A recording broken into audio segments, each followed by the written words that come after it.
Talk about the difference between playing fast and playing slow. Is it harder? Are there differences? Do you approach it differently on a song like this that's a lot? I mean, it's about 70 BPM or so. And like, as we're doing songs like this in our rehearsals, what do we need to be aware of? Playing slow. Gosh, that's a hard. When you're learning, I think when you're learning to play, it's harder to play slow. When you say, I mean, yeah, it is. Younger, you know? I think this is probably true for more than just the drummers, but playing deliberately when you're playing slow is probably a little bit more of a discipline than playing fast. I've always kind of preferred more of the groove tempos, which generally means slower. For some reason, my biorhythms have always kind of gravitated to that anyway. And frankly, I just don't like getting tired, so anything over 130 beats a minute is boring to me. But yeah, it is more difficult because you have to discipline yourself in all that space in between this. There's all that. That's basically the building block of that song. And you've got, see, I cheat. I'm just always.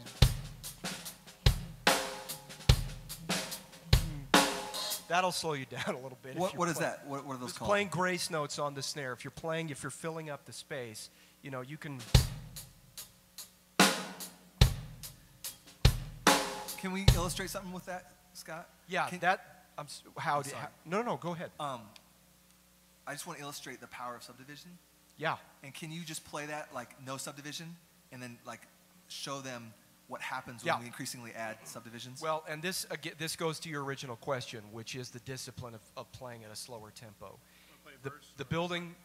How about just you and me play? Just play and play really soft, like where no one's going to hear you. Okay. From the drummer. Here's the building blocks of that groove. It's just.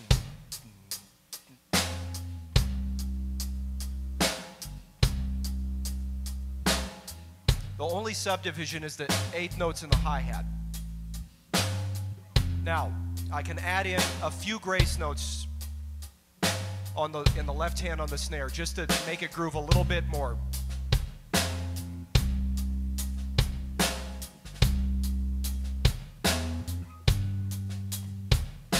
It gives it, instead of it being just this sterile thing, there's really no feel to this. There's no character.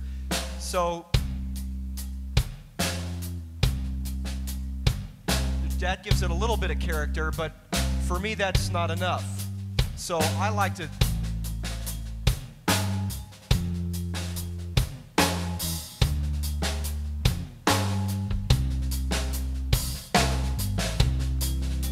and I'm filling up the whole thing.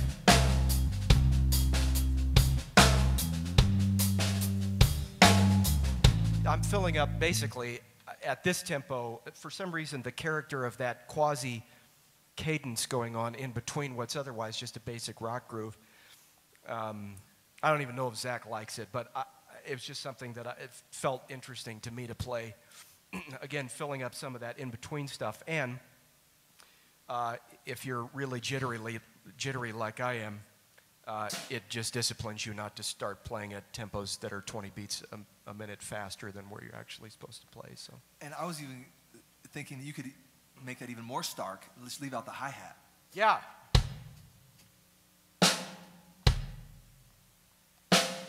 That's just hitting on beats 1 and 3. 1, 2, 3, 1, 2, 3. That's immediately it changes. Yep. That's the first line of Subdivision. Right. And then everything else you added in after that just gives it a little bit more character. Yeah. So everybody gets that, right? That's huge. One of my teachers told me early on, and this was more in reference to jazz, but it happens in every genre. When you're playing slow, you have to have those subdivisions going, whether on the drums, like he's actually doing, or even in your head. So if I'm playing, and I don't want to rush, the best way to not rush or to screw up the time is to be thinking, I'm thinking 16th notes in my head or feeling that with my body. He's actually playing it, so that helps him a lot. But having subdivisions going subtly or just in your head where no one's hearing it is very helpful.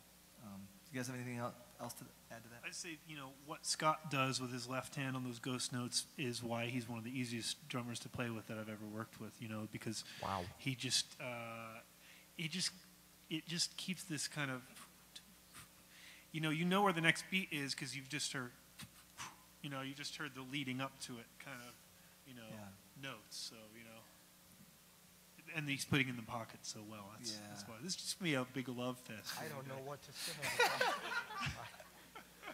Yeah, that's really good. But playing slower is harder, isn't it? Absolutely. So we probably need to work on it a little more. Especially when you're younger. I mean, I think that was the hardest thing for me. Was I was in the studio with a country artist. I was still in college, and we were just doing some demos, and we were doing a country 3/4 shuffle ballad. It was like artist. And you start doing those walk-ups, and you Hardest listen to the groove to play. playback. Oh, it's Hardest groove to play. It still sends fear into my veins. Just I grew playing- up in Los Angeles. I mean, just. But it's the bass player and the kick drum finding one at the same time. And add. I know it sounds easy. It add sounds a quarter corny, note it sounds click simple, to but it. You try playing it, and it's like you're listening to the playback, and the producer's Hard. going, yeah, sorry, not hitting. Does it? I grew up in L.A. thinking that Nashville country musicians were a bunch of pretenders. Yeah, that's the real deal. It is really hard. And what he's getting at here, guys, is it's not just that you can pull off that beat and play it, but can you play it perfectly? That's what these guys are saying. Because a lot of these drummers look at that and go, yeah, I can play that beat, but can you make it feel good? Can you hit the center of the click every single time and have it groove? I can't. That's kind of how I got my bell rung a little bit in Nashville. Is like I came to town, I'm this jazz guy, and I can play all these notes. It means nothing. And I couldn't play perfectly. I could play a lot of notes, but I couldn't play those notes perfectly. And so I had to back way up, and can I play this?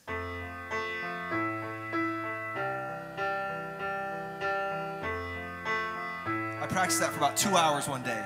I mean, you could play the part probably after a minute, probably. Yeah, but I can play could the part, you, but can I stick it? Yeah. And that's where I want us as musicians to kind of get in that headspace. Because a lot of us kind of come, I know I came with a lot of arrogance. Worship music is easy. You know what I mean? These are just 3 chords and the truth. That's all you need, right? The 3 chords and the truth, man. That's a band name right there. The difference between great and really, really mediocre is so small, like in terms of like where things are falling and how you're. And the amount of work it takes to go from that to the great years years and years of refinement. I mean, that's all I do anymore in my personal practice is just get with sample real drum grooves. So I'll take like Steve Jordan or John Bonham or whatever, and I sample that in GarageBand, and I just practice to that, and I record it. We'll talk more about recording, but and just listen back. And how am I doing with this guy who's a world-class drummer? Can I hang with him? Well, usually not. But that's a great standard to be up against.